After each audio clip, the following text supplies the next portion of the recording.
Alright guys, welcome back to the channel. If you guys haven't seen it yet, last year I was lucky enough to be featured on Andrew Zimmering's new show Field to Fire, where we went on a squirrel hunt and he made some pan-fried squirrels with mashed potatoes with the squirrels that we shot.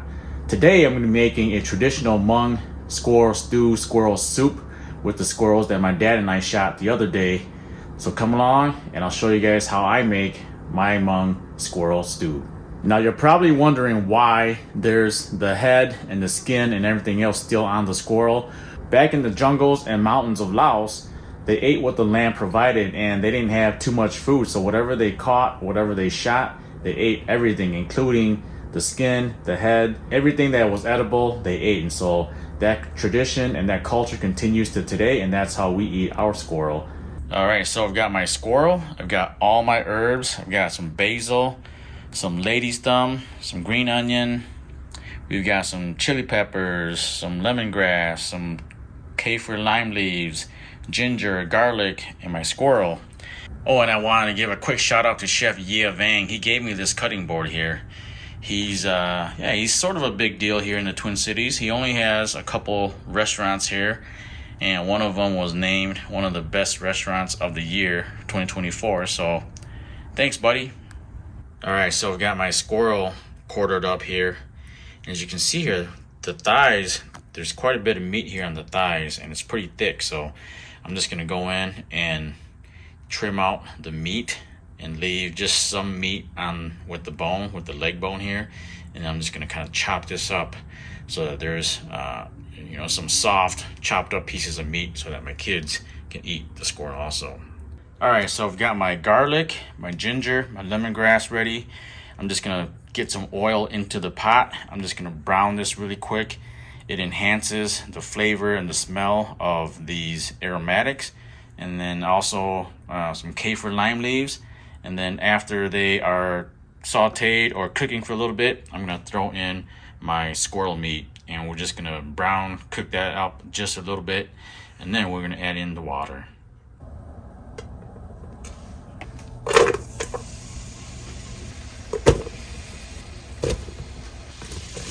All right, we're just gonna stir this around. Make sure it doesn't burn.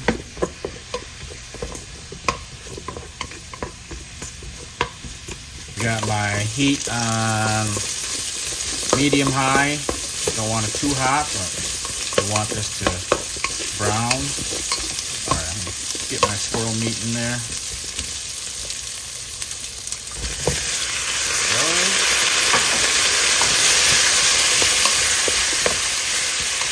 Stir it up.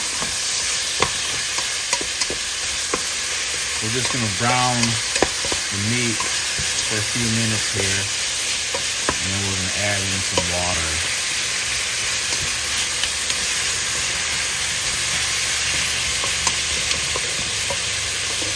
Now we're gonna add some salt. A little bit of salt.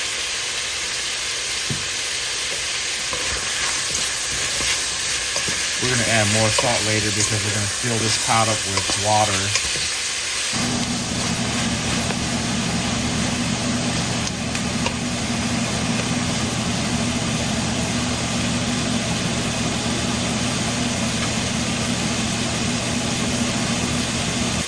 All right, now I'm gonna add some water.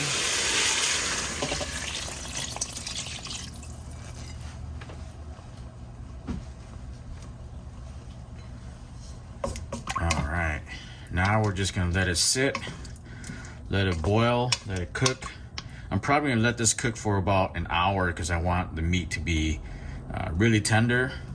So I'm gonna add more water till it gets to about here, and I'm gonna add some more seasoning. And while we let this cook, I'm gonna work on all the herbs. All right, I also add chicken bouillon flavor powder and oyster sauce.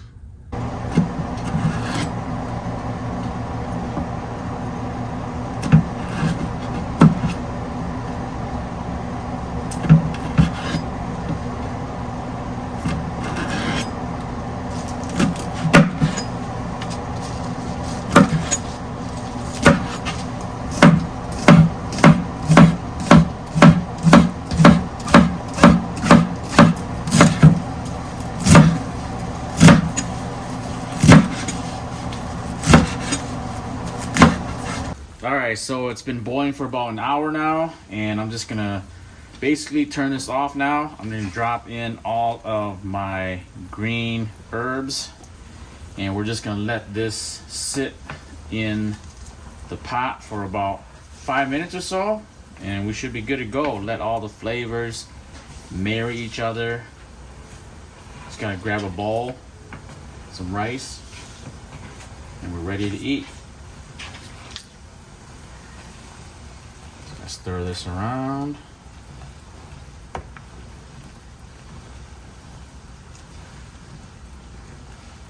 Oh yeah, you can smell all the herbs.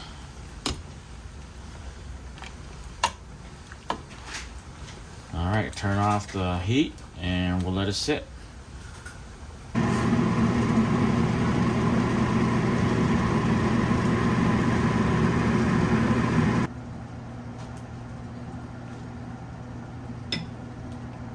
All right, the moment of truth. Let's give this thing a shot. We'll take a spoonful of some squirrel meat with some of the herbs and some soup, some of the broth here.